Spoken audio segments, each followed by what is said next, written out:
Vous connaissez Anton LaVey, n'est-ce pas? C'est le tristement célèbre fondateur de l'Église de Satan. Un homme dont le nom fait encore froid dans le dos, croyant comme sceptique. Mais qu'est-il devenu après sa mort? La conclusion bouleversante de son histoire ne se découvre qu'en restant avec nous jusqu'à la fin de ce témoignage. L'histoire nous vient d'une femme qui est réellement morte et qui est revenue à la vie. Elle insiste sur le fait qu'elle a rencontré Anton LaVey en personne en enfer.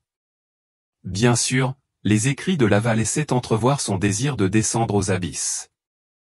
Mais cette vision recèle des détails si saisissants et inattendus que vous ne les trouverez nulle part ailleurs. Avant de commencer, veuillez faire 2 choses pour accueillir la lumière. Premièrement, indiquez votre nom et votre ville en commentaire afin que nous puissions prier pour que Dieu bénisse toute votre famille. Deuxièmement, abonnez-vous à notre chaîne pour nous rejoindre et diffuser la lumière de la vérité venue du Très-Haut.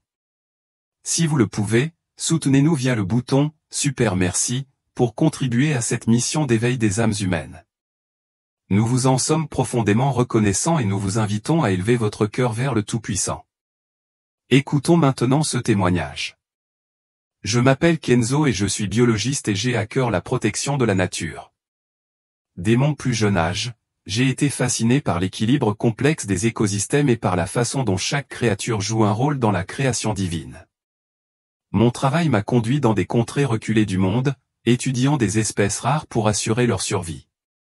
Mon dernier projet, le plus ambitieux à ce jour, était une étude de la vie aquatique unique du lac Tanganyika, en République démocratique du Congo. Ce lac, l'un des plus profonds du monde, recelait des secrets que je désire ardemment percer. Ces eaux regorgeaient de poissons que l'on ne trouve nulle part ailleurs. Un témoignage vivant de la beauté de la création. J'ai passé des mois à préparer ce projet, à lire des rapports et à constituer une petite équipe de chercheurs. Ma foi, bien que simple, m'a permis d'ancrer une foi profonde en un créateur qui a conçu ce monde avec un but précis. En faisant mes valises, j'ai ressenti un mélange d'excitation et de nervosité. Le voyage vers le Congo a été long, commençant par un vol depuis chez moi à Nairobi. J'ai atterri dans un aéroport animé, l'air lourd d'humidité et le brouhaha des voyageurs. Mon équipe m'a accueilli là-bas, le visage rayonnant d'impatience. Nous avons chargé notre matériel dans une camionnette robuste, prêt à rejoindre les rives du lac. Le trajet jusqu'au lac Tangana était ardu, les routes serpentant à travers des forêts denses et des collines rocheuses. Le paysage était à couper le souffle, avec la brume accrochée à la cime des arbres et les chants des oiseaux depuis des perchoirs cachés. Pourtant, à mesure que nous approchions du lac, un sentiment de malaise m'envahit. Les habitants que nous croisions parlaient d'esprit dans la nature, le regard méfiant. Notre destination était un petit village au bord du lac, un ensemble de maisons en briques crues entourées de filets de pêche. Le projet était d'y installer une base de recherche, de collecter des échantillons et d'observer l'écosystème du lac. Mais les sentiers étaient périlleux et notre carte s'est révélée peu fiable. Les heures passèrent et nous réalisâmes que nous étions perdus, le soleil baissant le ciel. La faim me tenaillait l'estomac et l'épuisement pesait sur mes membres. Nous nous arrêtâmes pour nous reposer, nous dispersant à la recherche d'un sentier. Alors que je m'enfonçais dans les hautes herbes, une douleur soudaine me traversa la jambe. J'ai baissé les yeux et aperçu un serpent, dont les écailles brillaient, qui s'éloignait en rampant. Mes adolescents se sont précipités vers moi, la voix éraillée par la panique. Le venin s'est rapidement répandu, une sensation de brûlure remontant le long de ma jambe. Ma vision s'est brouillée et mon souffle s'est essoufflé. Mon équipe m'a porté jusqu'à la camionnette, fonçant vers l'hôpital le plus proche. L'hôpital général de référence était un bâtiment modeste, aux murs délavés et au matériel rare. Les médecins se pressaient autour de moi, le visage crispé, tandis qu'ils m'administraient l'antivon. Le traitement ralentissait la propagation du venin, mais l'hôpital manquait d'équipement pour le neutraliser complètement. Ils décidèrent que j'avais besoin de soins intensifs à Kinshasa, la capitale, à des centaines de kilomètres.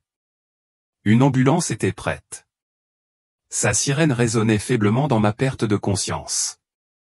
Alors qu'il me chargeait dans le véhicule, une silhouette apparut dans un coin de mon champ de vision.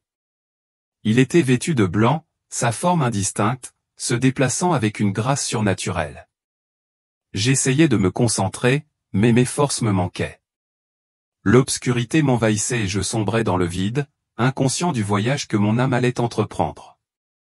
La route vers Kinshasa traversait un terrain accidenté, l'ambulance se bousculant sur des nids de poules. Mon équipe m'a dit plus tard que c'était un miracle que j'ai survécu au voyage. Le venin du serpent était mortel, faisant la plupart des victimes en quelques heures. Pourtant, j'arrivais en ville vivant, le cœur battant encore. Avant cet instant, ma vie avait été pleine de sens. J'avais consacré des années à la science, animé par le désir d'honorer l'œuvre du Créateur. Ma foi était silencieuse, exprimée par des prières privées et une croyance en la bonté. Mais je n'avais jamais affronté une telle épreuve, jamais remis en question ce qui se trouvait au-delà du monde physique. Le village près du lac Tangana semblait animé de forces invisibles.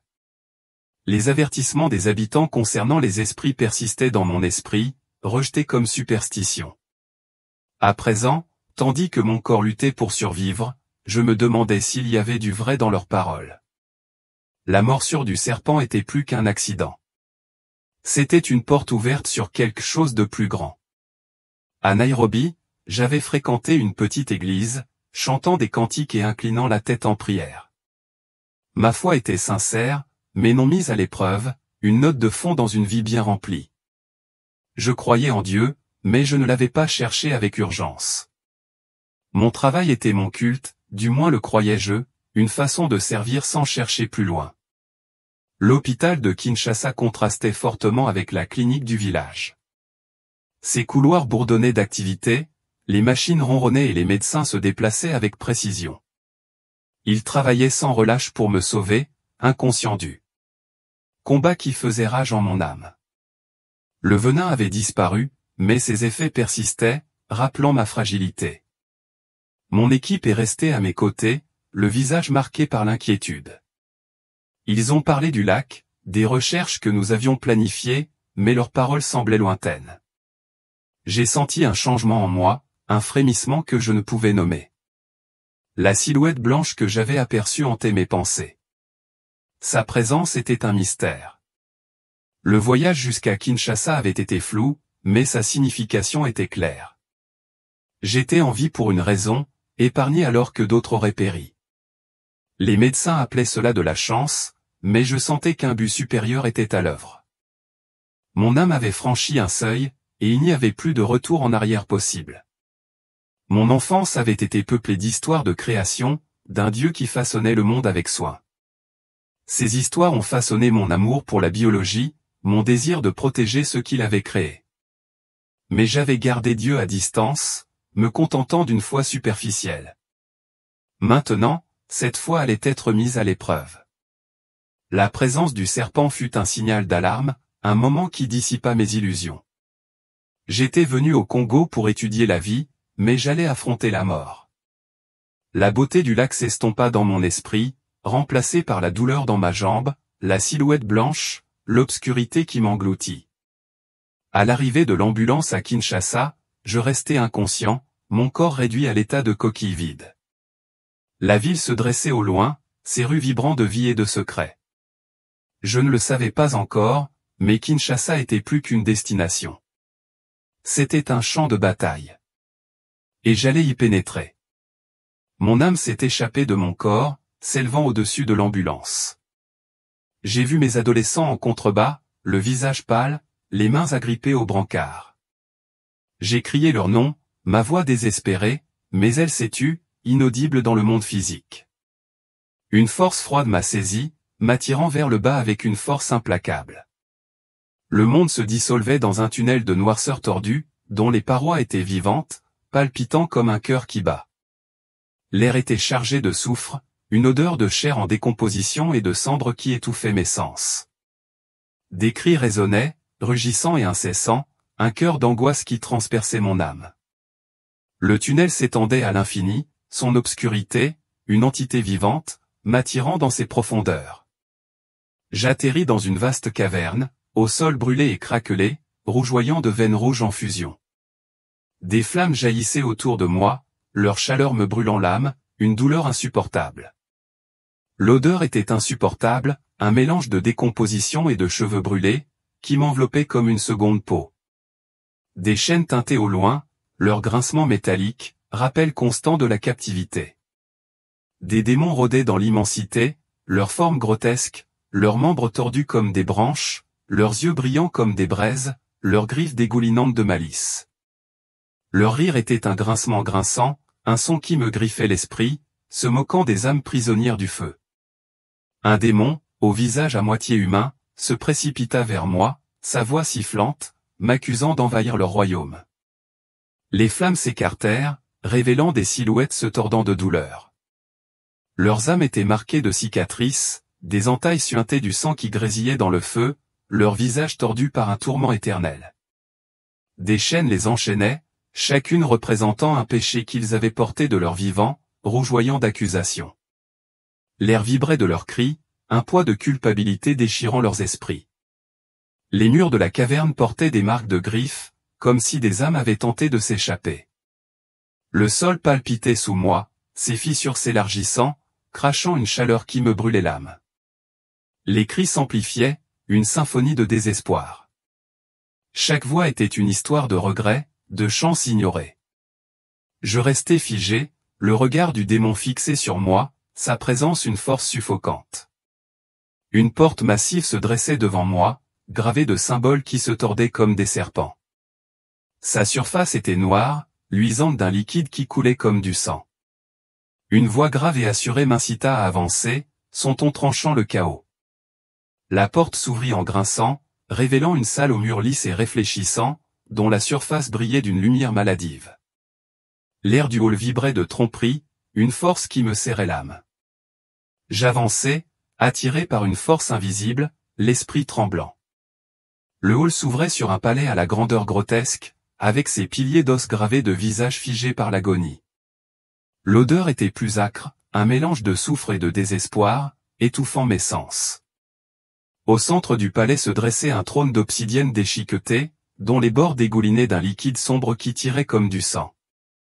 Les démons se rassemblèrent, leurs formes changeantes, certains avec des cornes ondulants comme de la fumée, d'autres avec des queues claquant comme des fouets, leurs voix psalmodiant, un faux hymne d'adoration, vénérant une silhouette enveloppée d'un noir ardent. C'était Anton Lavey, le regard féroce, la présence imposante. Lavey tenait un livre brûlé, la Bible satanique, qu'il lisait à voix haute d'une voix qui résonnait comme le tonnerre. Il s'autoproclama roi, ses paroles constituant un défi lancé aux cieux.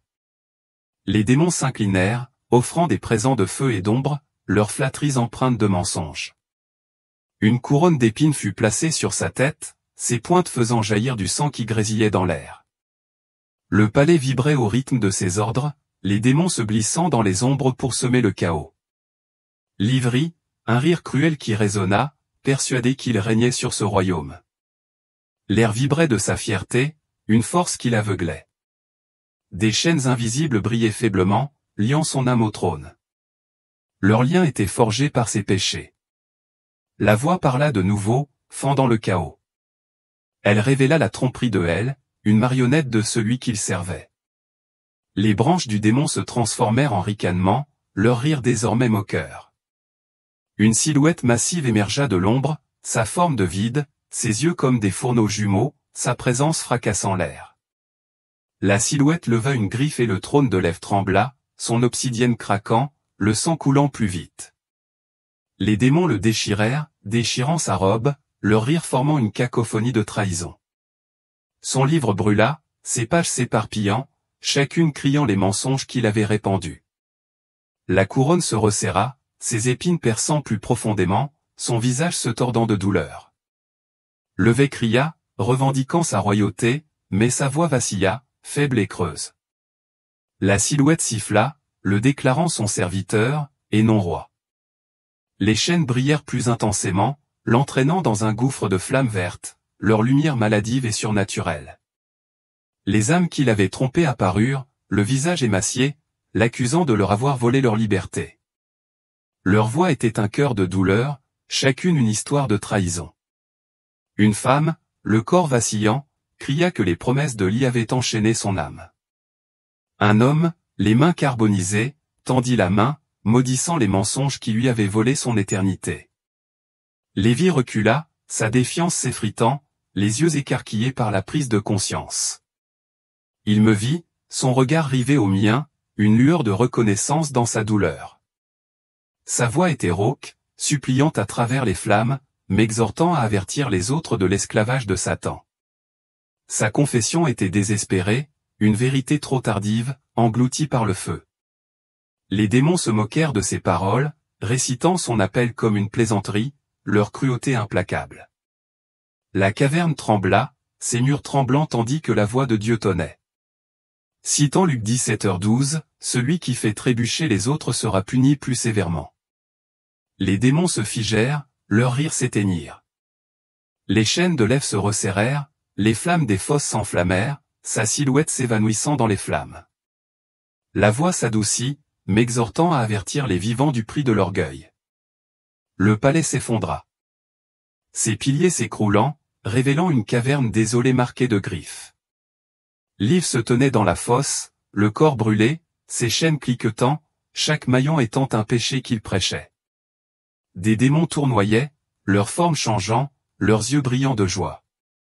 Ils récitèrent ses enseignements, chaque mot un coup de fouet, le forçant à entendre ses mensonges. La puanteur s'intensifia, un mélange de soufre et de désespoir, étouffant l'air.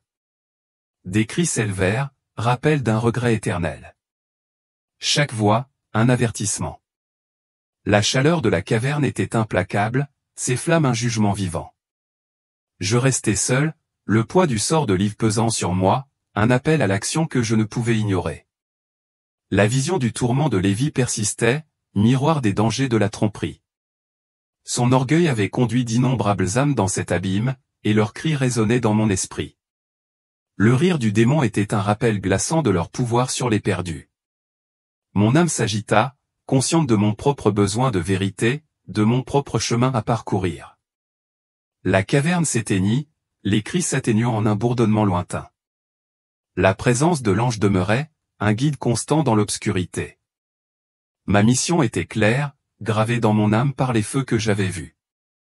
Je devais revenir, avertir, éclairer là où pleuvaient les ombres. Je me suis réveillé dans un lit d'hôpital. Mes vêtements étaient trempés de sueur. La chambre stérile était silencieuse. Ses murs blancs contrastaient fortement avec les flammes de l'enfer. J'ai examiné mon corps, ne trouvant aucune blessure, mais la douleur persistait. Un souvenir vif s'est gravé dans mon âme. Les bips des moniteurs me tenaient en équilibre, mais le poids de l'enfer me pesait lourdement. Les médecins sont entrés, le visage soulagé, expliquant que le venin avait disparu, un miracle. Ces effets persistaient, exigeant une observation attentive.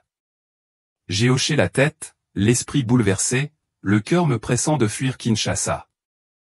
La ville était lourde, l'air chargé de forces invisibles, des murmures d'obscurité parvenaient à mes oreilles. Mon équipe me rendait visite, leur voix douce, évoquant un retour au lac, mais je n'arrivais pas à me concentrer. Les cris de la caverne, les rugissements de Satan résonnaient dans mon esprit. Je voulais partir, mais mon corps était faible et les transports n'étaient pas prêts, ce qui m'obligeait à rester jusqu'au matin. À la tombée de la nuit, l'hôpital se tut, ses couloirs faiblement éclairés. Je restais éveillé, les images de l'enfer s'imprégnant de leur intensité, la puanteur, les chaînes, le rire des démons. Kinshasa était plus qu'une ville. C'était un champ de bataille spirituelle, ses ombres vivantes. Je sentis des regards, non pas humains, mais sinistres, m'observer. Vers 3 heures du matin, la soif me saisit, une brûlure sèche me brûla la gorge. Les sédatifs engourdissaient mes sens, ralentissant mes mouvements.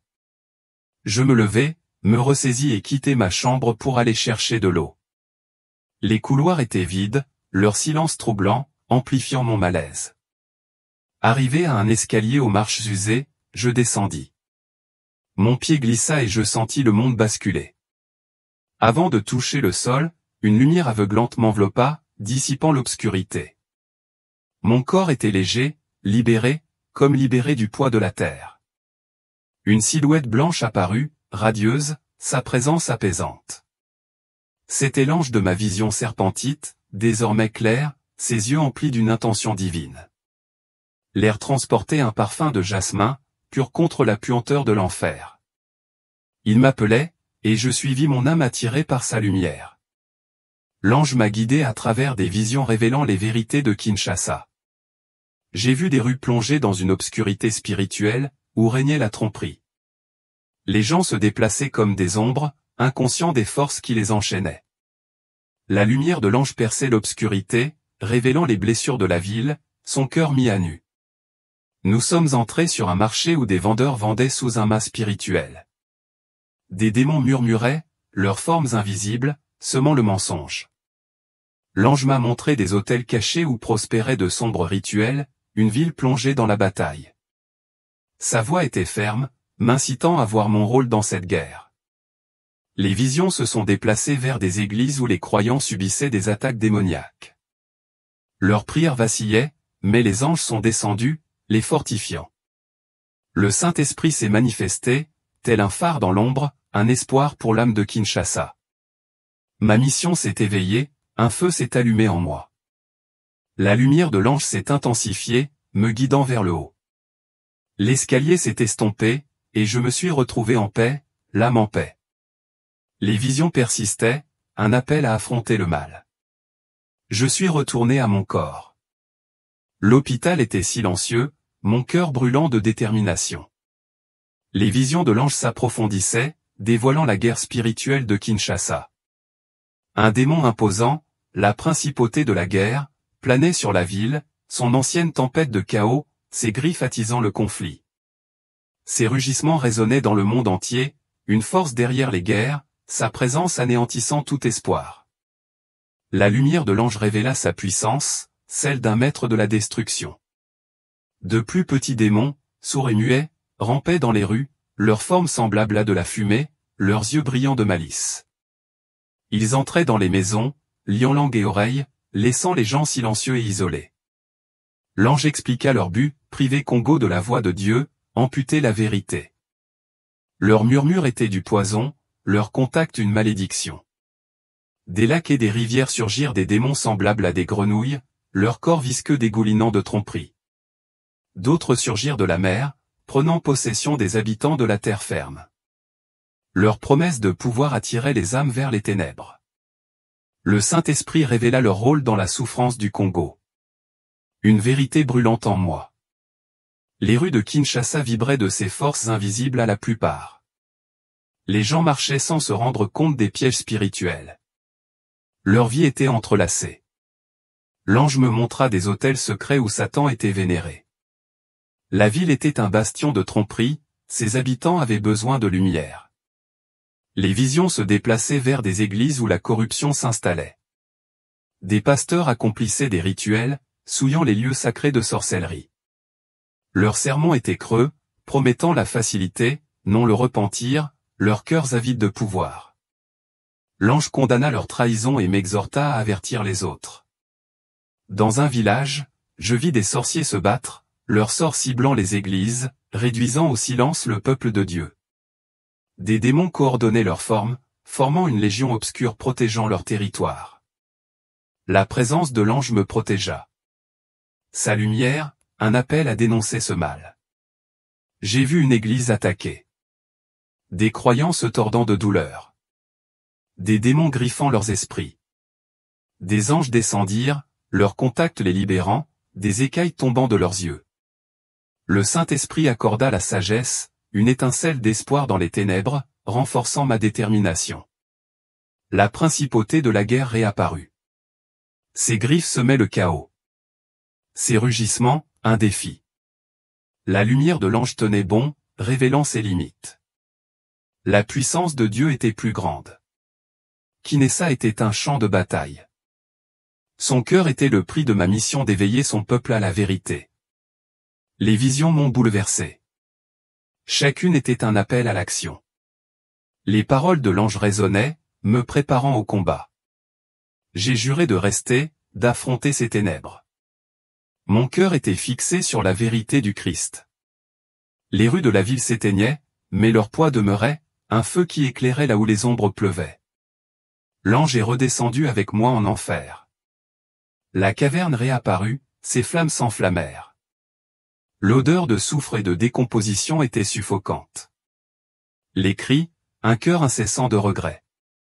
Des chaînes liées d'innombrables âmes. Leur péché brillait dans la lumière du feu, leur tourment éternel. La présence de l'ange me stabilisa, tel un phare dans le chaos. Je vis des croyants, leurs visages familiers, souffrir de leur choix. L'un d'eux avait manqué de respect à ceux qui l'avaient aidé, sa gratitude était mensongère, ses chaînes lourdes d'ingratitude. Les flammes brûlaient plus fort, révélant la vérité de leur cœur, leur cri un avertissement aux vivants. Les démons se moquaient d'eux, récitant leurs remerciements creux, chaque mot un coup de fouet. D'autres aimaient le monde plus que Dieu, préférant le plaisir à la sainteté. Leurs âmes portaient des blessures, des entailles causées par la luxure et la cupidité. Leurs chaînes flamboyaient de leurs péchés. Les démons les narguaient, rejouant leurs activités terrestres, leur rire un écho cruel. Le feu révélait leur trahison, une vie passée à servir leur propre intérêt. Certains avaient abandonné la mission de Dieu, abandonnant le gain d'âme au profit du péché. Leurs chaînes les entraînaient plus profondément dans l'abîme, leurs cris rugissants, implorant une miséricorde qui ne venait pas. Les démons récitaient leurs excuses, leur voix aiguë, révélant leur lâcheté. Le feu consuma leurs illusions, ne laissant que des regrets. Les âmes orgueilleuses souffraient. Leur vie était centrée sur elles-mêmes, et non sur Dieu. Elles avaient privilégié la richesse, le statut social et le confort, ignorant l'appel de Dieu. Leur chaîne, forgée par des actes égoïstes, était née. Les flammes jaillissaient, punissant leur arrogance, leurs cris se joignant au cœur. Les démons tournaient en rond, leurs griffes brillantes, récitant leur vantardise. Les croyants timides, trop honteux pour partager la parole de Dieu, se tordaient de tourments. Leur silence avait coûté des âmes. Leur peur du péché. Leurs chaînes serrées par des occasions manquées. Les démons rejouaient les moments où ils étaient restés silencieux. Leur rire grinçant le feu exposait leur faiblesse. Une leçon pour les vivants. Le péché, l'adultère, les mensonges, la calomnie, la gourmandise. Leurs âmes étaient marquées par des cicatrices. Leurs chaînes brillaient à chaque transgression. Les flammes révélaient leur hypocrisie. Les démons récitaient leurs actes, leur voix un cœur de mépris, leurs griffes fendant l'air. Le feu brûlait leur façade, laissant place au jugement. Ceux qui se moquaient des choses saintes, plaisantant dans la maison de Dieu, souffraient cruellement. Leur chaîne était forgée par le manque de respect. Leur rire hurle maintenant, les flammes punissant leur irrévérence. Les démons imitaient leurs gestes, transformant l'adoration en tourment, leur rire un rappel glaçant. Le feu s'embrasa. Un juge implacable. Les croyants dépourvus de sagesse se laissaient aller à de faux enseignements. Leurs âmes brûlaient. Leur folie était exposée. Les démons lisaient leurs hérésies. Chaque mot était un coup de fouet. Leurs yeux brillaient de joie. Le feu révélait leur cécité. Conséquence de leur ignorance de la vérité.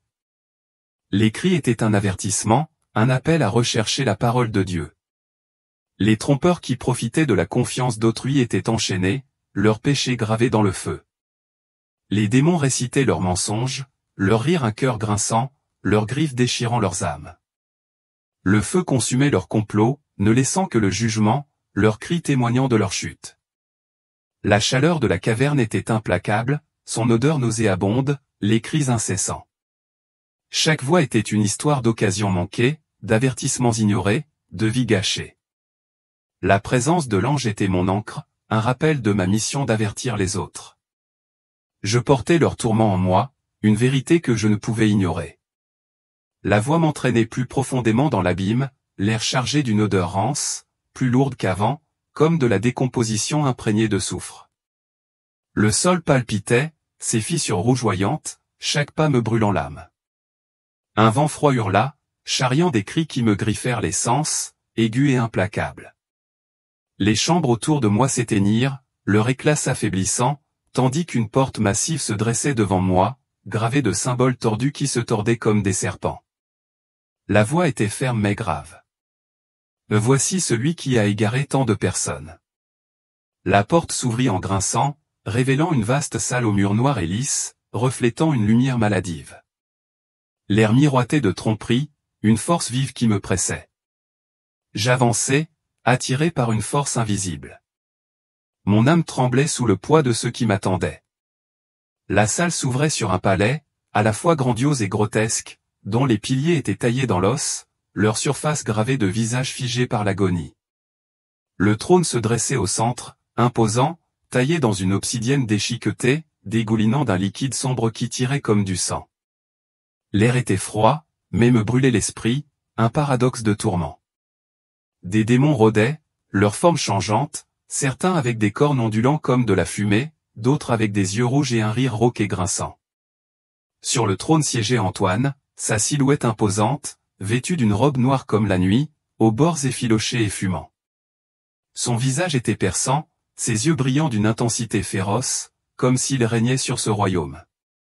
Il tenait un livre à la couverture brûlée, le titre, Bible satanique, à peine visible, les pages ondulant sous la chaleur. Il lut à voix haute, la voix tonitruante, chaque mot étant un défi lancé aux cieux. « Je suis maître de mon destin », déclara-t-il d'un ton provocateur. Le roi de ce royaume. Les démons se rassemblèrent, leurs silhouettes s'inclinant, leurs voix scandant son nom, un chœur de fausse adoration. Certains prenaient des formes magnifiques, des femmes aux cheveux flottants, des hommes aux traits ciselés, mais leurs yeux les trahissaient, froids et prédateurs. Ils flattaient l'avait, lui offrant des présents de feu et d'ombre, leurs paroles empreintes de mensonges. Un démon, au visage à moitié humain, présenta une couronne d'épines et la plaça sur la tête de Levet, ses pointes faisant jaillir du sang qui grésillait dans l'air. Le palais vibrait au rythme de ses ordres. Levet leva la main, et les démons se mirent en mouvement, leurs silhouettes se glissant dans l'ombre comme envoyées pour semer le chaos. Il rit, un rire qui résonna, aigre et cruel, persuadé qu'il les dirigeait. L'air vibrait de sa fierté, une force qui emplit la salle, l'aveuglant sur la vérité. J'ai vu des chaînes, invisibles mais réelles, lier son âme, leurs liens luisant faiblement, ancrés au trône. La voix parla de nouveau, tranchant le chaos. Il est trompé, une marionnette de celui qu'il servait. L'air changea, le palais trembla, sa grandeur s'effritant. Comme de la cendre. Le rire des démons changea, leurs branches se moquant de lui, se transformant en ricanement. Une silhouette émergea de l'ombre, massive, la forme vide, les yeux comme des fourneaux jumeaux.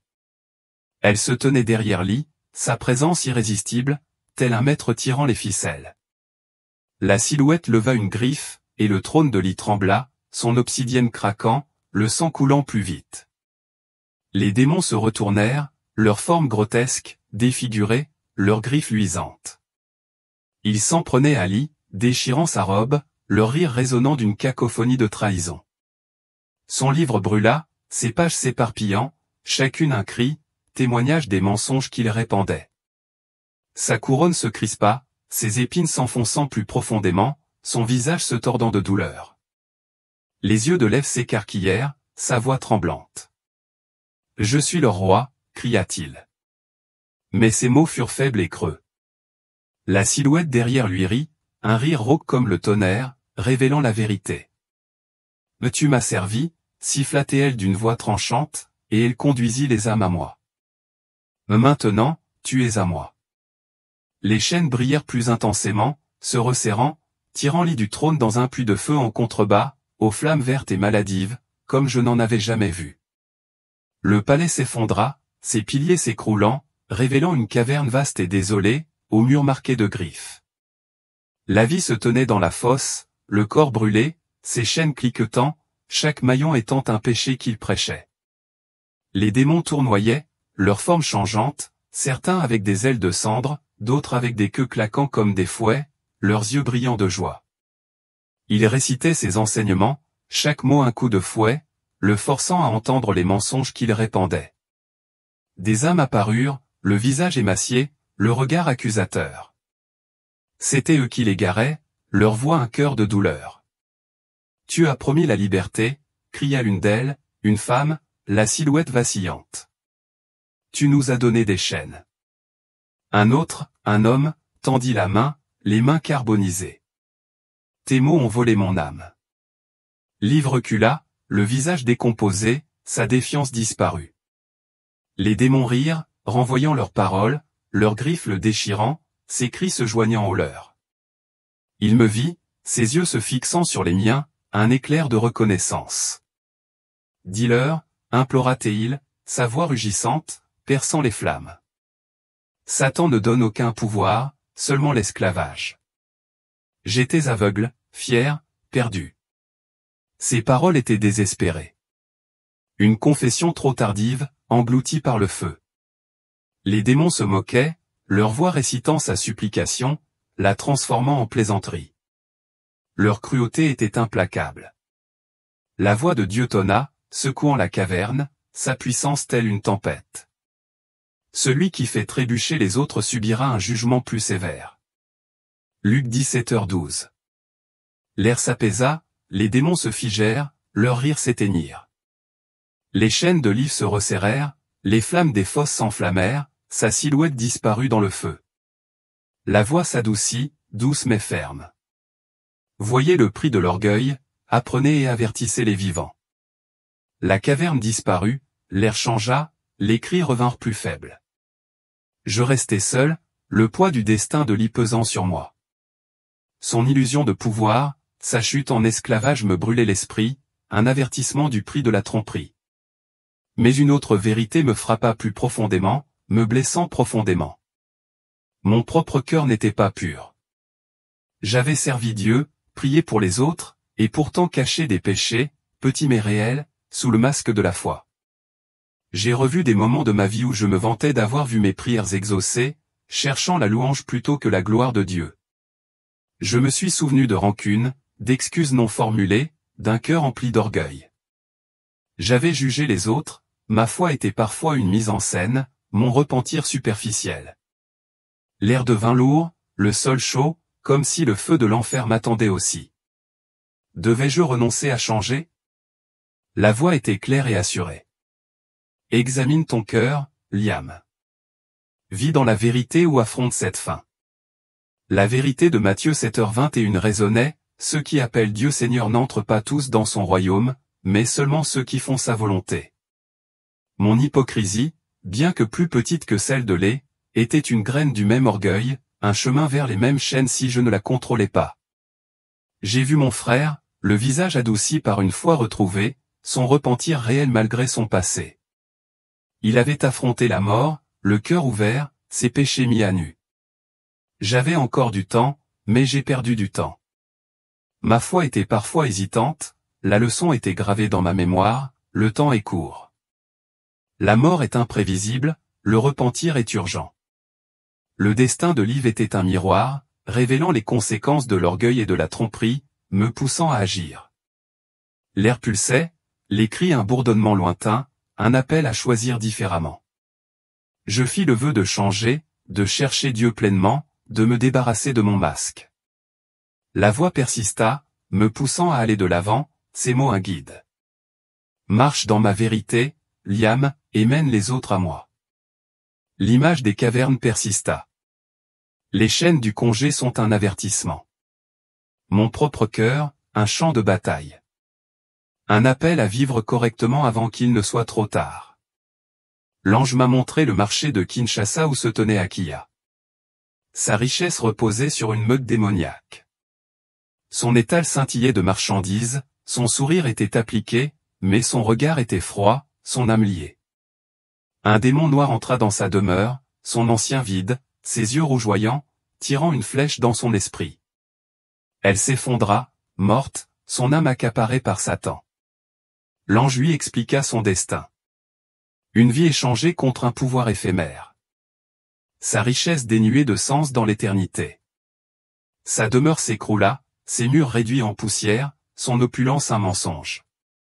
Les démons riaient, leur voix grinçante, récitant ses vantardises, ses voitures, ses maisons, tout disparaissant dans le feu.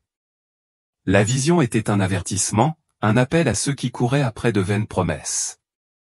J'ai vu la place du marché, son animation inchangée, mais son cœur lourd. Les gens passaient devant l'étal d'Akiya, inconscients de son sort, leur vie empêtrée dans des pièges similaires. La lumière de l'ange révélait leur aveuglement, leur besoin de vérité. Sa mort était le reflet du péril qui menaçait Kinshasa. Une ville perdue dans la tromperie. La vision se porta sur l'âme d'Akiya, prisonnière des flammes de l'enfer, ses cris se joignant au cœur. Ses chaînes brillaient de ses péchés, son orgueil l'attirait plus profondément. Les démons se moquaient d'elle, récitant son pacte. Chaque mot était un coup de fouet, leur rire un écho cruel. Sa vie était un récit édifiant, une âme perdue dans les mensonges de Satan. Je voyais ses disciples, attirés par sa richesse, errer dans les ténèbres. Leurs âmes cherchaient les promesses qu'elle avait faites, mais ne trouvaient que des chaînes. Les démons les attiraient plus profondément, leur rire un cœur grinçant, leurs griffes luisantes. L'ange m'exhortait à les avertir, à briser leurs chaînes par la vérité. Les ténèbres de Kinshasa me tenaient. Sa guerre spirituelle implacable. Ses rues vibraient de forces invisibles. Le destin d'Akiya fut un destin parmi tant d'autres. Une ville engluée dans le mensonge. Ses habitants avaient besoin de lumière. La présence de l'ange me fortifiait. Un phare dans l'obscurité. Ma mission était d'affronter ce mal pour appeler les autres au Christ. La place du marché réapparut. Ses vendeurs se déplaçaient comme des ombres. Ignorant les enjeux de l'éternité, la lumière de l'ange révéla leurs besoins. Un appel à l'action que je ne pouvais ignorer. Je fis le vœu de transmettre la leçon d'Akiya pour avertir les autres des fausses promesses de Satan. Ses cris persistèrent, rappelant le prix de la tromperie. La vision s'estompa, mais le poids de son destin demeura un feu en moi qui me poussait à parler. Kinshasa était un champ de bataille, sa population enchaînée par des forces invisibles, ses églises assiégées. Les paroles de l'ange résonnèrent, m'exhortant à persévérer, à éclairer les ténèbres. Je savais que je devais rester pour lutter pour la vérité. L'agitation de la place du marché revint. Le contraste était saisissant avec les cris de l'enfer. Pourtant, le poids spirituel était indéniable. Une ville avait besoin de se réveiller. La présence de l'ange était mon guide, un rappel de ma raison d'être. Je portais en moi l'avertissement d'Akiya, une vérité qui brûlait en moi. L'ange me montra une guerre menée par des sorciers contre les églises. Leurs sorts sont des forces obscures qui affaiblissent les villages et ferment les lieux sacrés. Dans les rues de Kinshasa, des autels brûlaient au gré de rituels démoniaques. Leur fumée étouffait la foi. La lumière de l'ange révélait leur complot. Une bataille pour les âmes. Les démons de mon pays ont partagé leur connaissance de moi avec ceux du Congo, formant une légion pour protéger leur territoire. Leurs formes étaient des ombres, leurs murmures coordonnés, craignant la lumière que je portais. La présence de l'ange me protégeait, sa voix m'exhortant à tenir bon. Dans une église, j'ai vu des croyants attaqués, leur corps se tordant, des démons griffant leurs esprits. Certains étaient sourds, d'autres muets, leurs afflictions démoniaques. Des écailles noires tombèrent de leurs yeux, révélant une vision spirituelle, et leurs prières s'élevèrent avec puissance. Des anges descendirent, touchant chacun d'eux, leur accordant force.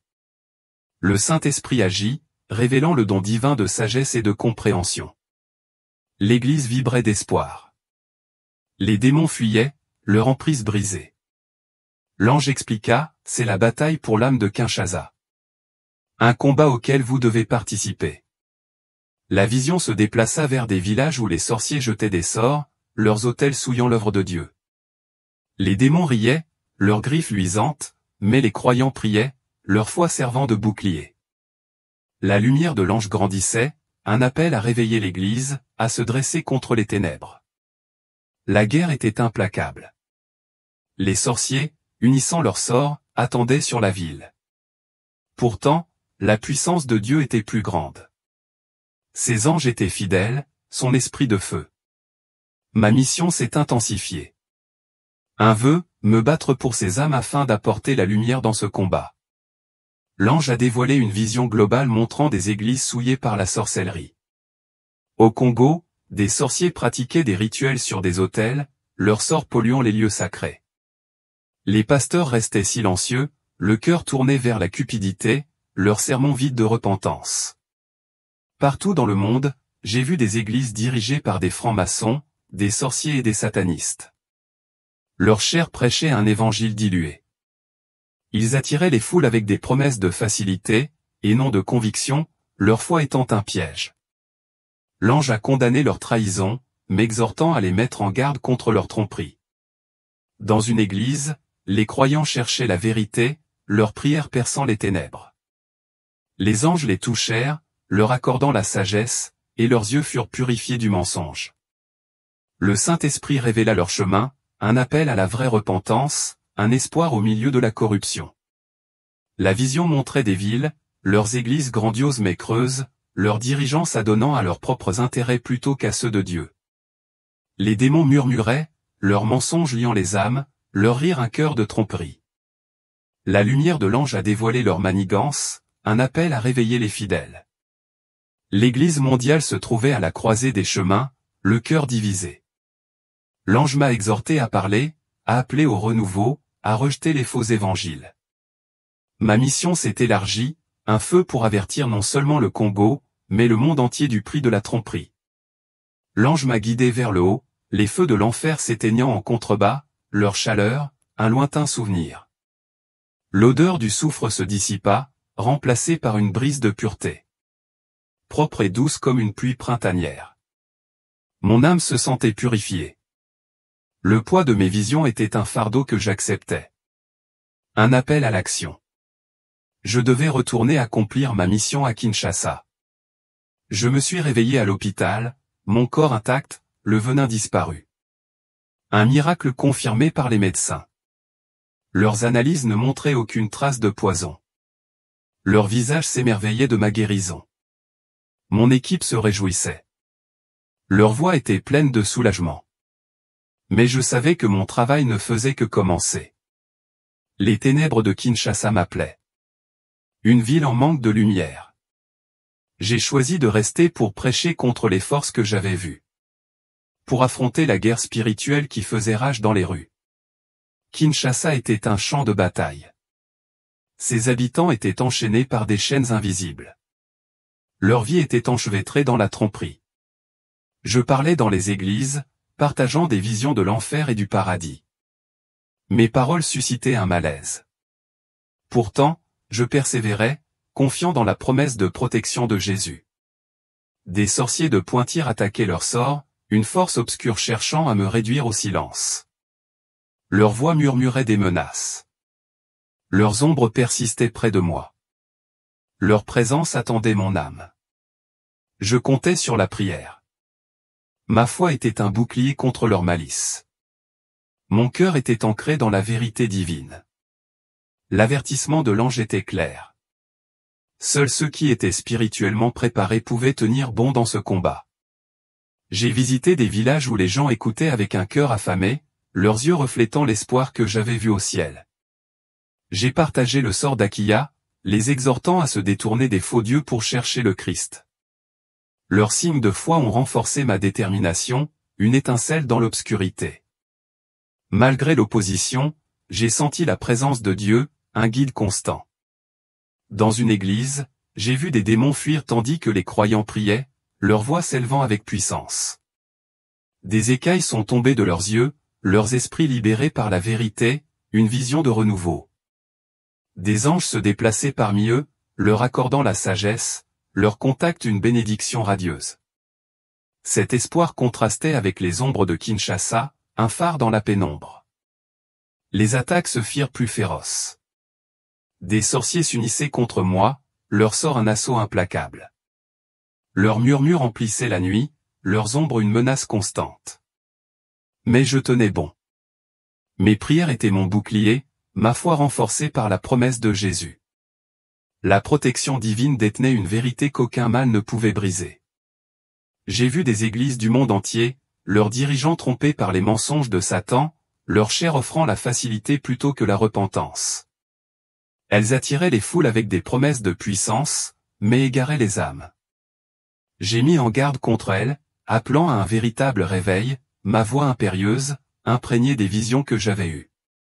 Les paroles de l'ange m'ont guidé, une vérité qui brûlait en moi. Les rues de Kinshasa vibraient d'un combat spirituel. Ses habitants étaient un champ de bataille, leur cœur le prit. Ma mission était de réveiller, de briser les chaînes, de conduire les autres au Christ. Un appel que j'ai accueilli. Les visions de l'enfer et du paradis étaient mon témoignage. Un feu m'a poussé à parler. J'ai continué mon chemin, le cœur fixé sur cet objectif. Malgré le danger, je suis resté à Kinshasa, ma vie étant une lumière pour les autres, ma foi inébranlable. La voix de l'ange a résonné, m'exhortant à persévérer, à faire confiance au plan de Dieu. Je savais que je n'étais pas seul. Jésus était avec moi. Sa protection était un bouclier, son amour, un guide. Ma mission était éternelle. Une vérité que j'ai portée jusqu'au bout. Le témoignage de Kenzo, une descente poignante aux flammes de l'enfer et une ascension radieuse vers la paix céleste, se dresse comme un clairon appelé à s'éveiller. Elle n'est pas revenue pour la gloire, mais comme témoin. Sa vie est un avertissement contre les chaînes forgées par la tromperie. Sa voix est un appel à la vérité. Son histoire révèle le danger d'une foi vide, de vie perdue à cause des mensonges de Satan, nous poussant à rechercher le véritable salut. Seul un cœur pleinement donné au Christ peut résister au jugement de Dieu. Vous entendez cela pour une raison, un rendez-vous divin pour examiner votre âme. Cessez de vous accrocher à des rituels ou à des paroles creuses. Ils ne peuvent pas vous sauver. Repentez-vous. Abandonnez-vous. Alignez votre vie sur la vérité divine et préparez votre famille pour l'éternité. Le nom de Jésus sur vos lèvres est vide sans un cœur transformé. Vous ne vous en rendez peut-être pas compte, mais entre les murs sacrés du couvent, c'est souvent là que la prière devient la plus froide. Ces murs anciens, imprégnés de siècles de dévotion, cachent parfois silencieusement des vérités terrifiantes que personne n'ose révéler au monde extérieur. Après la mort du pape François, nous avons reçu une lettre spéciale d'une religieuse qui avait consacré toute sa vie au service de l'Église. Dans cette lettre, elle racontait son expérience choquante de mort imminente. Lorsque la mort l'a frappée subitement, son âme a franchi la frontière entre la vie et l'éternité.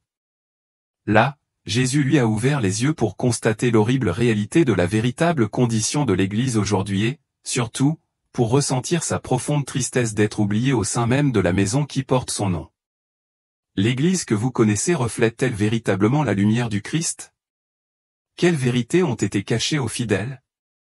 Nous vous exhortons à écouter attentivement chaque parole jusqu'au bout, car le temps ne joue plus en notre faveur. Ceci n'est pas un simple témoignage de mort imminente. C'est un appel retentissant de la part de Dieu. Ciel. Avant d'entamer ce témoignage, nous vous invitons à laisser votre nom et votre ville d'origine. Nous serions honorés de vous accueillir dans la prière, d'invoquer votre nom devant le trône de Dieu et de vous aider à maintenir le feu de la foi allumé pendant les jours sombres à venir. Si cette histoire vous touche, pensez à témoigner votre soutien en cliquant sur le bouton « Super merci », comme si vous plantiez une graine dans le royaume de Dieu. Il a promis que ceux qui sèment avec foi récolteront au centuple. Si vous n'êtes pas encore abonné à cette chaîne, nous vous encourageons à le faire dès aujourd'hui afin que nous puissions continuer à cheminer ensemble dans la lumière du Christ. Ouvrez votre cœur et écoutez attentivement ce témoignage puissant. Je n'aurais jamais imaginé qu'un jour viendrait où je devrais révéler ces choses. Toute ma vie, j'ai choisi de rester caché dans le silence, enfermé entre les murs solennels d'un petit couvent niché au cœur de la cité du Vatican, un lieu où je consacrais chaque instant à la prière et au service. Je m'appelle Maria. J'ai 71 ans. Depuis toute petite, j'ai fait le vœu de toute ma vie de tout consacrer à Dieu, loin des fardeaux du monde. Mais ce que je vais partager ne découle ni d'un désir personnel, ni d'une quelconque soif d'attention. Il émane d'un appel qui transcende toutes les lois humaines. Une voix qui m'a touché là où la frontière entre la vie et la mort s'estompe. Cette nuit fatidique, alors que j'adorais le Saint-Sacrement dans la chapelle silencieuse, mon cœur s'arrêta soudain de battre. À cet instant, mon âme fut emportée hors de mon corps, transportée vers un autre monde, un lieu où aucune habitude religieuse ne pouvait me protéger, où aucun rituel ne pouvait me protéger. Là, seule la vérité demeurait, brute et inflexible. Je l'ai vue, Jésus-Christ, et à travers lui, j'ai vu des choses qu'aucun sermon, durant toutes mes années de foi, n'avait jamais osé dévoiler, le visage blessé du monde, les fissures invisibles de l'Église, et la tromperie qui se cache même parmi les choses les plus sacrées. Moi qui me croyais en sécurité grâce à ma fidélité quotidienne à mes vœux, j'ai été stupéfait de constater à quel point une âme pouvait s'éloigner de Dieu, même en vivant dans son sanctuaire. Je n'avais enfreint aucune règle ni ne m'étais ouvertement rebellé. Mais au fil des ans, mon cœur s'était progressivement desséché. Ma foi était devenue une habitude mécanique plutôt qu'un souffle vivant. Je priais avec mes lèvres, mais mon cœur n'écoutait plus. Je récitais les prières, mais j'avais oublié le doux murmure de Dieu en moi. Et lorsque la vérité fut dévoilée, je tremblai. Je compris alors que même dans les lieux les plus sacrés, derrière les murs du couvent, on pouvait perdre de vue le vrai visage du Christ, le visage de l'amour, mais aussi celui qui exige tout. Un visage qu'aucun rituel ni aucune forme ne peut remplacer. C'était la nuit du 10 avril, mon tour pour l'adoration nocturne, comme tous les jeudis à 3 heures du matin. Le silence était si épais qu'il semblait respirer. Agenouillé devant le Saint-Sacrement, je murmurais le chapelet comme d'habitude, machinalement, jusqu'à ce que mon corps s'effondre. Une douleur soudaine me fit me courber, le cœur écrasé sous une pierre brûlante, battant violemment, puis vacillant. J'essayais de m'accrocher à la chaise, mais mon bras était à bout de force.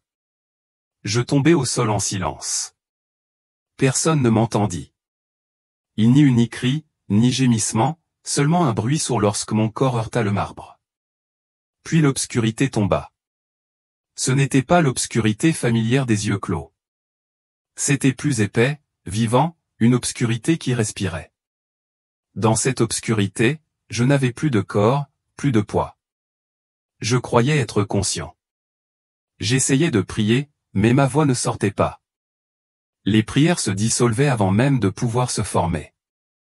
Jésus, ai-je essayé de crier, mais ce n'était qu'un écho silencieux dans mon esprit. Puis je l'ai vu. Au début, il n'était qu'un point lumineux, lointain, mais pas seulement. C'était de la chaleur. C'était de l'amour et du jugement. Il m'attirait comme un chant silencieux. Et j'y suis allé. Je n'ai pas marché. Je n'ai pas volé. J'ai bougé comme attiré par quelque chose qui ne demandait aucune permission. Et je me suis rapproché. J'ai compris que c'était lui. Jésus. Mais pas comme sur les tableaux de notre chapelle. Pas comme je l'avais imaginé enfant. Il était une lumière vivante, et pourtant il avait un visage. Il était amoureux, et pourtant il était une flamme. Ses yeux n'appartenaient pas à ce monde. Sans mots, je savais qu'il m'avait toujours connu. Il m'attendait.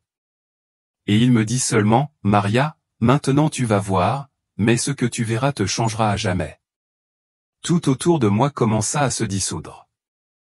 Je flottais toujours à ses côtés, mais je ne le voyais plus. Pourtant, sa présence emplissait tout, comme si Jésus était devenu l'essence même de ce dont j'allais être témoin. La lumière autour de moi se courba soudain, comme si le temps et l'espace s'étaient brisés, m'entraînant dans un autre monde. Sous mes yeux apparut une salle grandiose, si magnifique qu'elle en était bouleversante, mais qui dissimulait une horreur terrifiante. Au centre se trouvait une table de banquet s'étendant à perte de vue, bien au-delà de la nef de la basilique Saint-Pierre, scintillante d'or et de pierres précieuses provenant des coupes et des vêtements liturgiques. Autour de la table, des hommes en habits ecclésiastiques étaient réunis, évêques, cardinaux, supérieurs, généraux, prêtres de tout rang. Leurs robes étaient brodées de fils d'or éclatants, ornées de perles scintillantes, comme pour afficher autorité et sainteté. Certains visages étaient familiers grâce aux publications catholiques. Certains étaient marqués par l'âge et les rides profondes, mais tous arboraient un sourire froid, comme si l'amour qui les habitait s'était depuis longtemps tari. Ils levaient leur coupe de vin rouge foncé, couleur du sang du Christ sur la croix. Non pas pour le commémorer. Ils bavardaient, se serraient la main, se flattaient, mais l'atmosphère était saturée de tromperie. Leurs yeux, ces yeux étaient des orbites creuses, vides de lumière, vides d'âme. Il semblait que seuls des ombres habitaient ces corps autrefois bénis. Et puis, à ma grande horreur, je me suis vu, non pas comme un observateur, mais comme un participant, assis parmi eux, une coupe à la main. Mes lèvres remuaient, prononçant des paroles insignifiantes dont je ne me souvenais plus. Mais mes yeux, ces yeux fiers, lasses et détachés, me transperçaient le cœur comme un poignard. Moi qui avais fait vœu de pauvreté, j'étais assise là, telle une reine, arrogante et vide. Moi qui avais autrefois offert ma vie à Dieu, j'étais devenu une coquille vide, éloignée de lui, même dans son propre temple. Jésus ne disait rien. Mais cette vision était un jugement silencieux, autant la douloureuse vérité. Même les consacrés peuvent perdre leur âme dans la prétention. La grande salle se transforma. Les somptueux murs dorés fondirent, devenant les portes massives d'une église, finement sculptée et richement décorée, mais verrouillée comme une forteresse imprenable. Dehors, l'humanité souffrante se pressait et frappait avec désespoir. Les pauvres en haillons, les mendiants tremblants, les jeunes mères serrant leurs nourrissons en pleurs, les toxicomanes aux escaliers vides, les personnes âgées seules, les jeunes rongés par le désespoir. Ils brandissaient des papiers froissés. Des prières imploraient de l'aide, mais les portes restaient immobiles. Aucune réponse ne vint, seul un silence glacial et inflexible. À l'intérieur de l'église, une cérémonie extravagante se préparait. Des vêtements d'un blanc immaculé brillaient. L'encens emplissait l'air. Les hymnes s'élevaient avec une perfection céleste.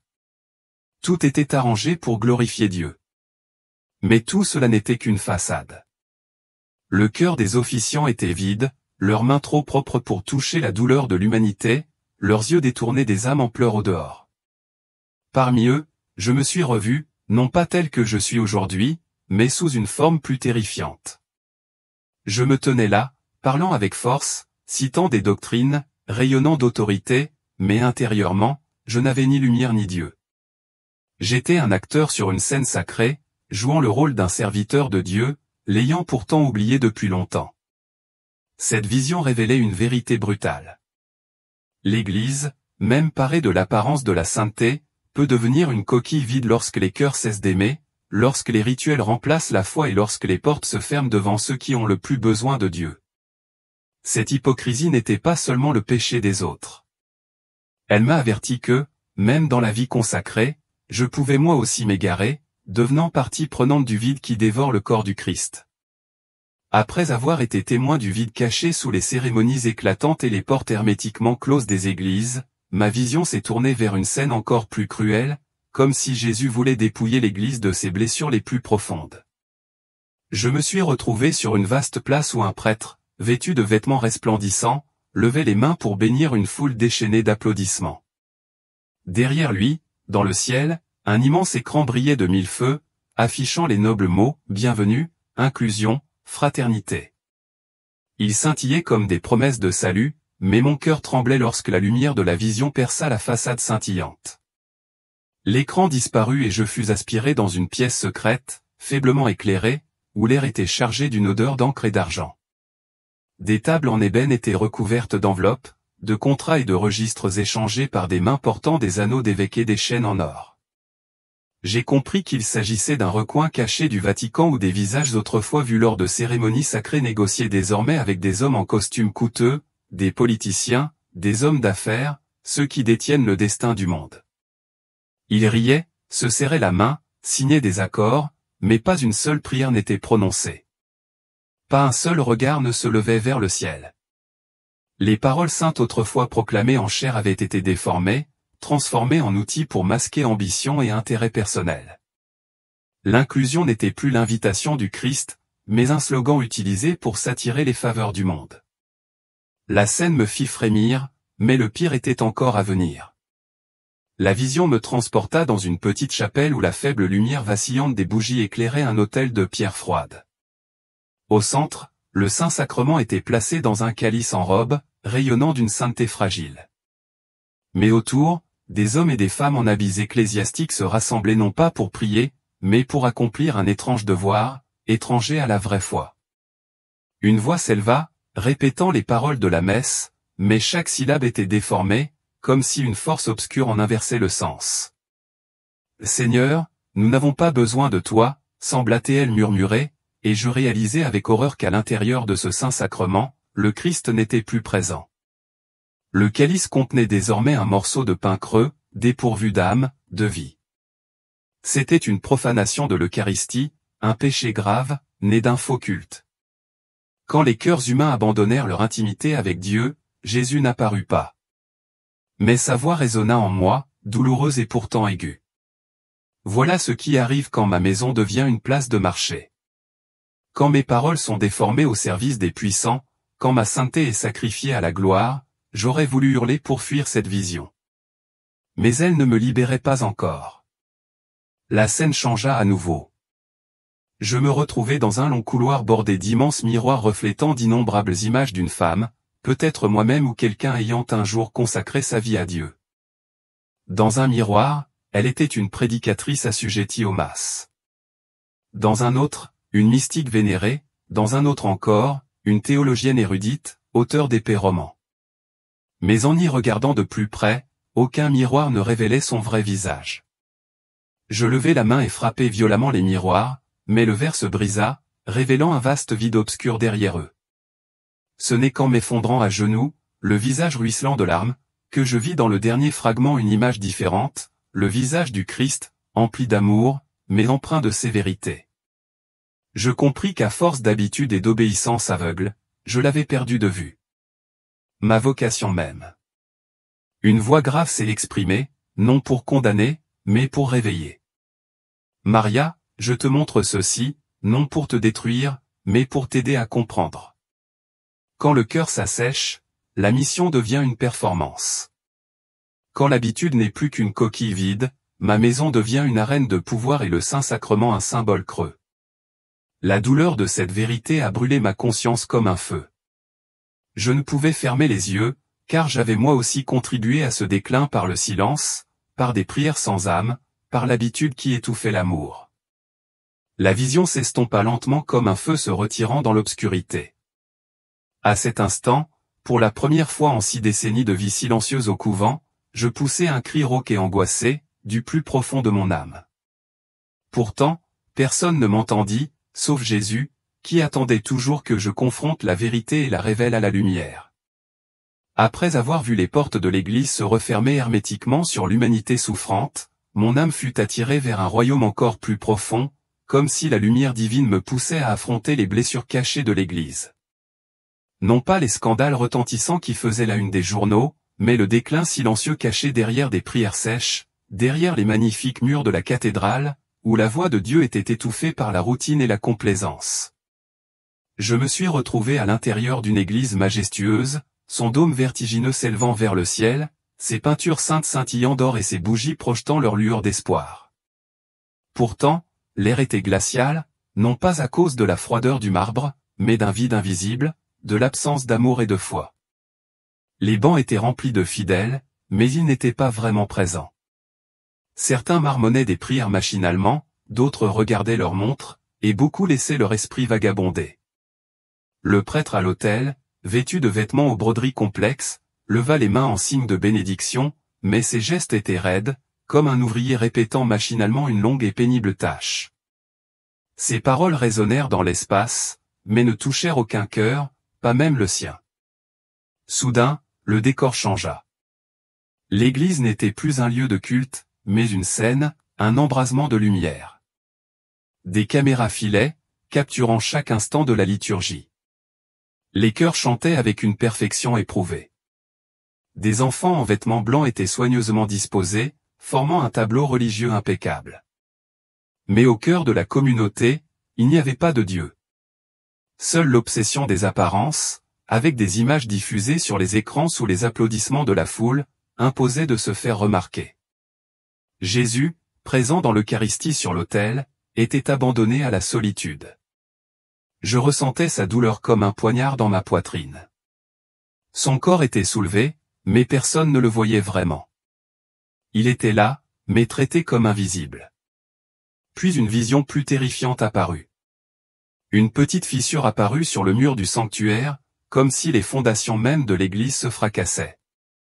De cette fissure, une épaisse fumée noire s'échappa, rampante comme une obscurité vivante, serpentant autour de l'autel, atténuant la lumière des cierges et engloutissant les fidèles. Personne ne le remarqua, les yeux fixés sur le rituel. Cette fumée n'était pas seulement physique.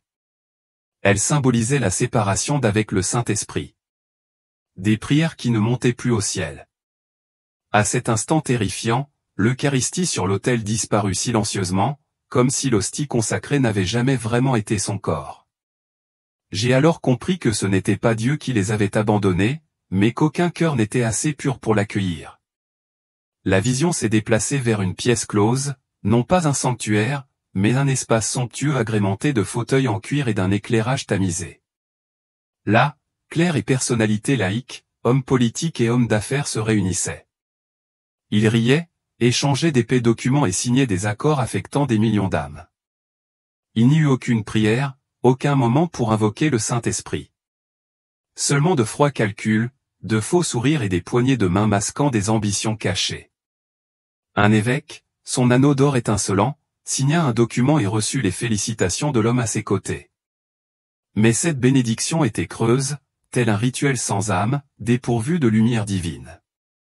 Bien que Jésus ne soit pas apparu physiquement, il m'a fait comprendre que les décisions qui blessent l'Église ne sont pas prises sous l'éclairage de la foi, mais dans l'ombre du pouvoir et de l'intérêt personnel. L'Église, appelée à être une lumière pour le monde, éteignait sa propre flamme en oubliant d'écouter la voix de Dieu, remplaçant la crainte du Seigneur par la peur de perdre l'approbation humaine. Cette crise n'était pas seulement la faute des égarés, mais aussi du silence de ceux qui connaissaient la vérité et n'osaient la dire. Puis, on m'a conduit dehors et j'ai vu un long cortège de croyants, certains sincères, d'autres simplement curieux, se diriger vers une basilique. Mais, en avançant, ils n'ont pas vu les fines gouttes de feu tomber du toit de l'église. Au début, ils étaient minuscules, puis ils ont grandi jusqu'à ce qu'un véritable incendie éclate du clocher. Pourtant, les fidèles continuaient à marcher et à chanter comme si de rien n'était. L'église était véritablement en feu, mais personne ne le remarqua, les yeux rivés uniquement sur les rituels, les programmes, les apparitions. Dans la foule, un seul enfant pieds nus se retourna et vit les flammes. Il se mit à pleurer, mais personne ne l'écoutait. Jésus me montra que, dans cette indifférence, le Saint-Esprit criait, mais ne trouvait aucun cœur disposé à l'écouter. Finalement, la vision atteignit son paroxysme dans une scène à la fois silencieuse et dévastatrice. Un confessionnal vide, couvert de poussière, abandonné au fond de l'église. Devant lui, une femme pleurait, mais elle n'osait pas entrer. Personne ne l'avait invitée. Personne ne lui avait dit que Dieu l'accueillerait. À l'intérieur, le prêtre dormait, las, désillusionné, peut-être brisé par une vie de répétition. Et Jésus, invisible et pourtant présent, s'agenouilla près d'elle et pleura avec elle. Car même si le ministre dormait, le Rédempteur ne dort jamais. Tandis que tout s'évanouissait, je tremblais, mon cœur se figeant.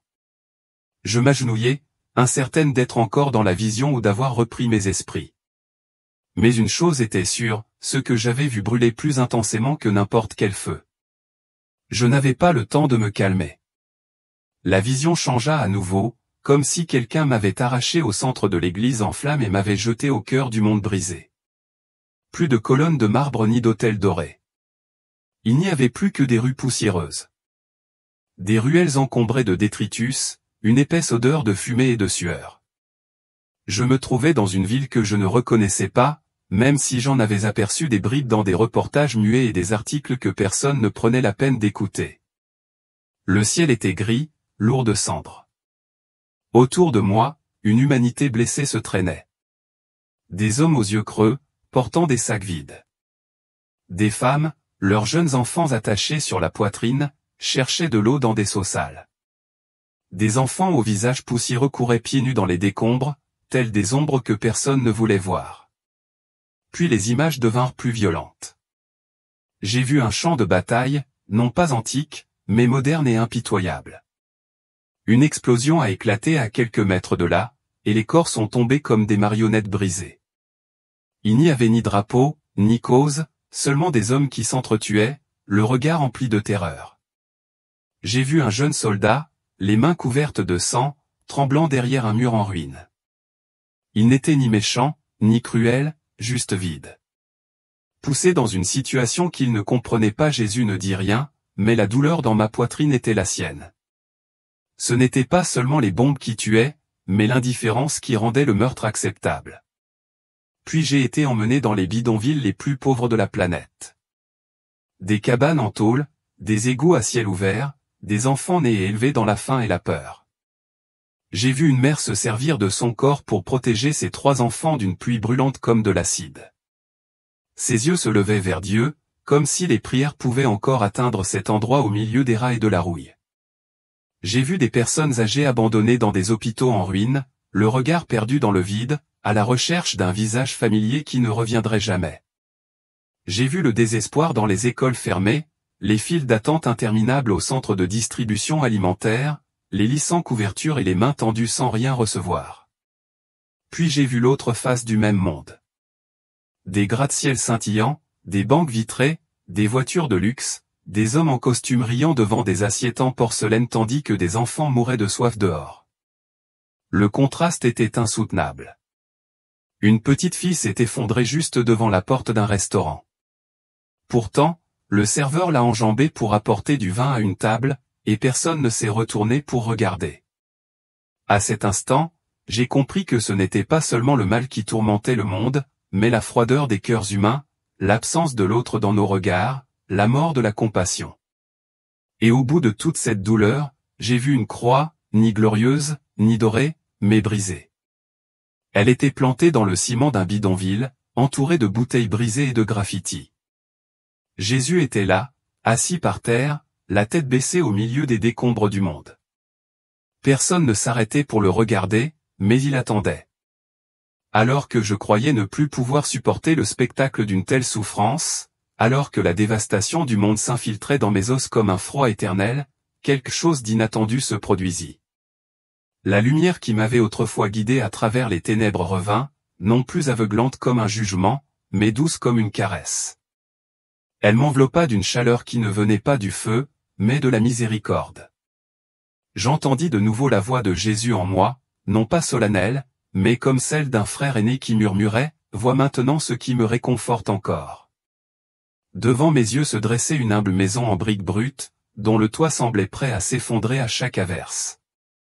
À l'intérieur, une mère préparait une marmite de porridge de riz avec les derniers restes du garde-manger. 2 enfants étaient assis à table en silence. Le mari était décédé. Je l'ai compris sans que personne ne dise un mot. La femme prit sa part, la divisa en 2 et la plaça dans un récipient en plastique qu'elle apportait chaque soir à un sans-abri du quartier. Ce n'était pas un acte héroïque. Il n'y avait ni caméra, ni parole de louange. Pourtant, la pièce était baignée d'une douce lumière, invisible à l'œil humain, mais visible à l'esprit.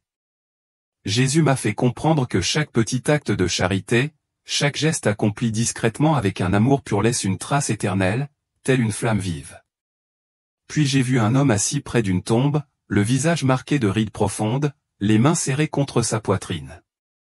Il priait pour celui qui avait assassiné sa fille. Il ne pleurait plus sa perte, mais le salut de celui qui avait brisé sa vie.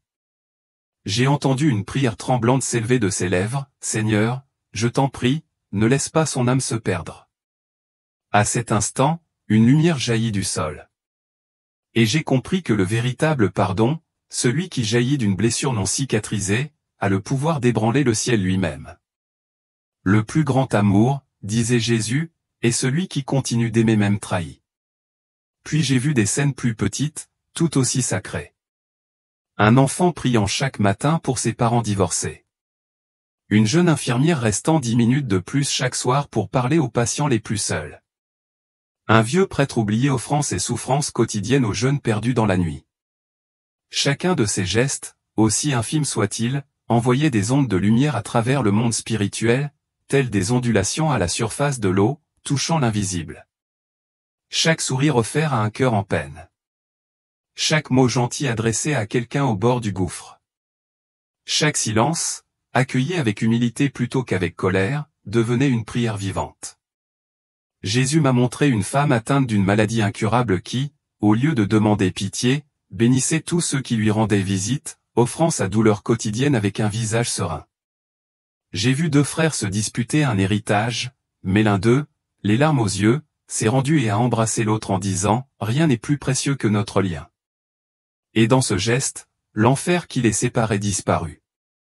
Enfin, je vis une petite église miteuse, sans vitraux ni bancs raffinés, où 5 croyants s'agenouillaient sur le sol de pierre pour prier. Il n'y avait ni chœur, ni encens, ni grand rituel, mais Jésus était là parmi eux, plus présent que dans n'importe quelle grande cathédrale que j'avais jamais vue, car il y avait de l'amour, de la dévotion et une vérité vivante. « Maria, dit-il, maintenant que tu as vu, tu ne peux plus te taire. Tu n'es pas ici pour rester, mais pour revenir et témoigner de ce que tu as vu. » À cet instant, je l'ai vu devant moi, Jésus. Ce n'était pas l'idée que j'avais construite dans mon cœur au cours de décennies de vie cloîtrée. Non pas l'image encadrée dans ma chambre, mais le vivant, le ressuscité, le crucifié, celui qui règne non par la puissance, mais par l'amour. Ses yeux étaient comme des mers profondes où je me voyais refléter. Non pas pour ce que j'avais fait, mais pour ce que j'étais appelé à devenir. Son visage ne me jugeait pas, mais me révélait. Il ne me condamnait pas, mais me dépouillait. Je ressentais le poids de mes manquements, les prières prononcées sans cœur. Les fois où j'ai privilégié la loi à la miséricorde, le silence à la vérité. Pourtant, dans son regard, il n'y avait aucun rejet, seulement de l'attente. Jésus s'est approché et a touché ma tête. « L'Église qui me représente, a-t-il dit, sa voix tremblante de douleur et de gloire, a oublié la mienne. Elle a appris à parler aux hommes, mais a oublié comment m'écouter. Il maîtrise le langage du monde, mais reste muet sur celui de l'âme. Il parle de paix, mais oublie la conversion. Il prêche la miséricorde, mais craint la vérité.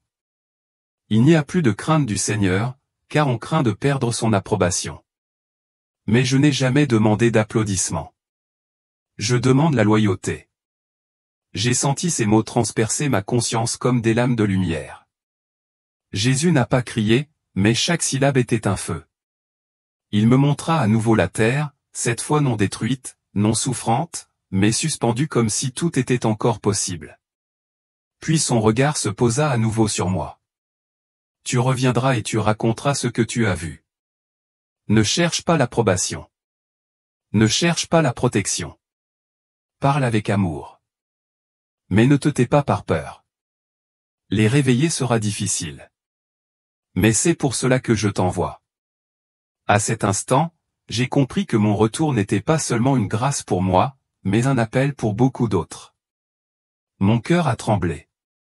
Jésus m'a regardé à nouveau avec une tendresse qui a brisé toute résistance et m'a dit, « Le monde a besoin de témoins qui parlent avec la voix de la vérité, et non avec la voix de la commodité. Aime, pardonne, mais ne ferme pas les yeux, et surtout, écoute ma voix plus que toute autre. » La lumière se retira comme une voile emportée par le vent, s'évanouissant lentement. Je me retrouvai dans mon corps, allongé sur le sol de pierre froide de la chapelle, le front humide, les mains serrées contre ma poitrine. Les cloches annonçant l'aube sonnaient. J'étais revenu à la vie, mais je n'étais plus celui que j'étais.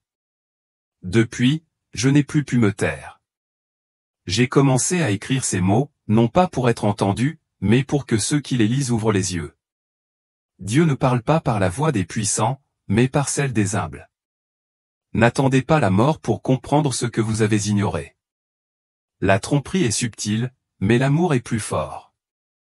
Le temps presse et les signes commencent déjà à apparaître.